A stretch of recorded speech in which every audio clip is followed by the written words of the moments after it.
আচ্ছা, আপনারা এই চরে কত বছর ধরে থাকেন? এই চরে 7-8 বছর ধরে আইছি আমরা।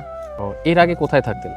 এর আগে আসলাম মাদুর চরের সামনে, মানে চর আসলে চরে ওই যে ওই পাশে মাদবর চর, শ্রীচৌধুরীর চর চিনেন না? এটা কোন জেলায় পড়ছিল? মাদারীপুর জেলা। ও, আপনারা প্রথমে ছিলেন হচ্ছে গিয়ে মাদারীপুর জেলার ওই পাশে মাদবর চরে। হ্যাঁ, এই পাশে আসার কারণটা কি? নদী ভাঙ্গা। ওই পাশে নদী ভাঙনের কারণে আপনারা আবার এই চরে এসে বাড়ি হ্যাঁ, করছেন। নতুন চরায় বাড়ি করছি। এখন আপনাদের এই গ্রামটার নাম কি? এই গ্রামটার গ্রামে নাম দিছি আমরা, এই যে নুরুবয়াতির গ্রাম। ও, আপনারা এই গ্রামটার নাম দিয়েছেন নুরুবয়াতির গ্রাম। হ্যাঁ, আমাকে একটা মুরব্বি সবাই হারে মানে। উনি কি এখনো জীবিত আছে? হ্যাঁ, জীবিত আছে।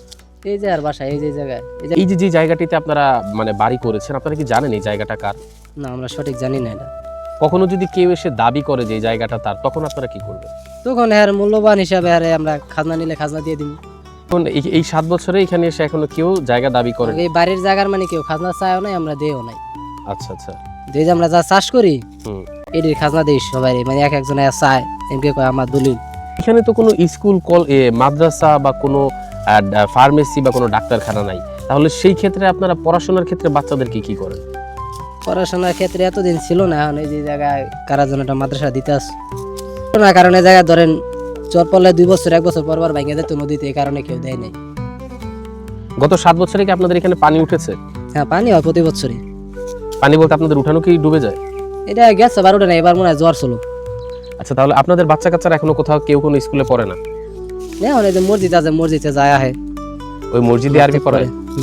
মোটামুটি এই নূরবয়াতির চরে আপনারা মোটামুটি কতটা ফ্যামিলি আছেন? প্রায় 200-250 ঘরের উপরে এই চরের মধ্যে। এই পুরো নূরবয়াতির চরে 200-250 ফ্যামিলি হবে। একবার আরো নামায়ও ঘর আছে। আপনারা কি নির্বাচনের সময় ভোট দেন? হ্যাঁ। আপনারা কোথায় ভোট দেন? আমাদের বোর্ডার হলো মাদারীপুর। এটা জায়গাটা মনে হয় মুন্সিগঞ্জে, ঠিক আছে, মুন্সিগঞ্জের মধ্যে পড়ছে এটা এখন বর্তমানে। এই যে সামনে এই গ্রামটি পড়ছে হলো আপনার মাদারীপুরের মধ্যে।